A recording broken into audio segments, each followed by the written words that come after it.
love horses, and when I see somebody love the same thing as I do, I was like, oh, I've done my job. Maybe they don't know that they're being helped, but I feel that some things, have helped someone. They all come, unwillingly, most of them. How many of you did not want to come into the program? Wow. You did not want to come into this program? Yes. And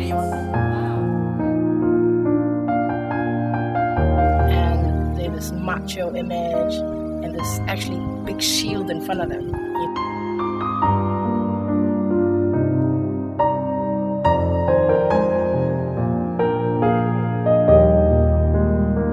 They don't want to learn, they don't want to listen. Nothing happens because when you talk to them, they're not listening. They do not see a lot of successes in school.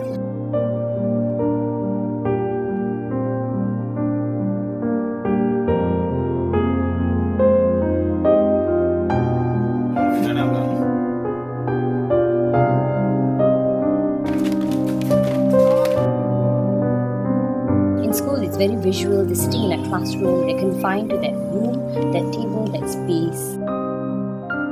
Some of them don't take compliments really well. They get very shy and they're like, oh yeah.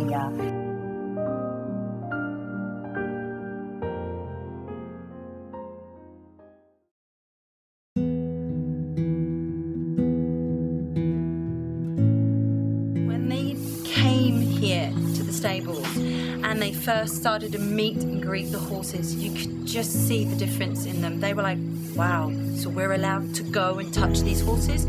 Nobody's going to say no? Nope, off you go. Go and meet them, say hi. And just the change in them.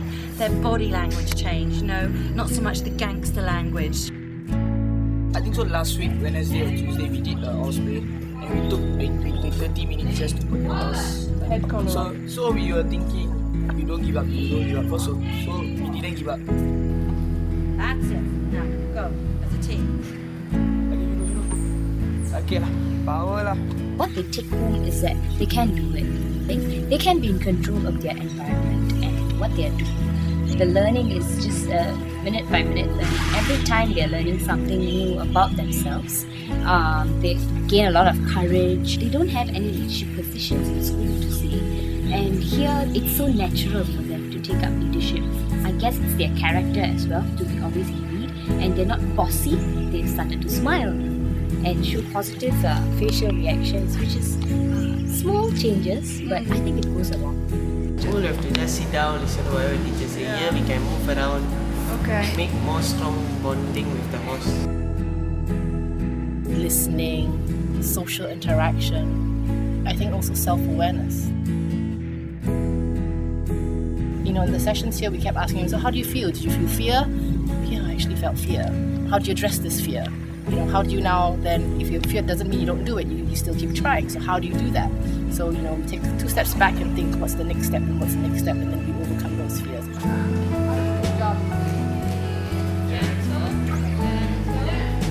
They got motivated. Before they haven't bought it yet. They're like, what's this whole thing all about? And by the 4th and 5th session, like, hey, hang on, I'm actually really having fun. I better listen. Before it was like, the first 2 sessions, they wouldn't even have eye contact, they'd be like looking away. But when they got into it, they're like, actually, hang on a second, this is my interest to listen, my interest to focus on what's going on.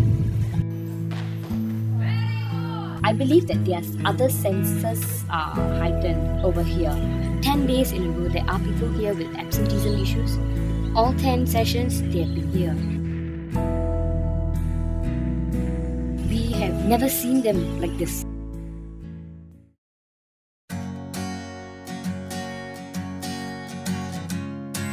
As a group, you can get your horse from the stable, groom it, take it, boot it, ride it, unpack and shower, all in 2 hours.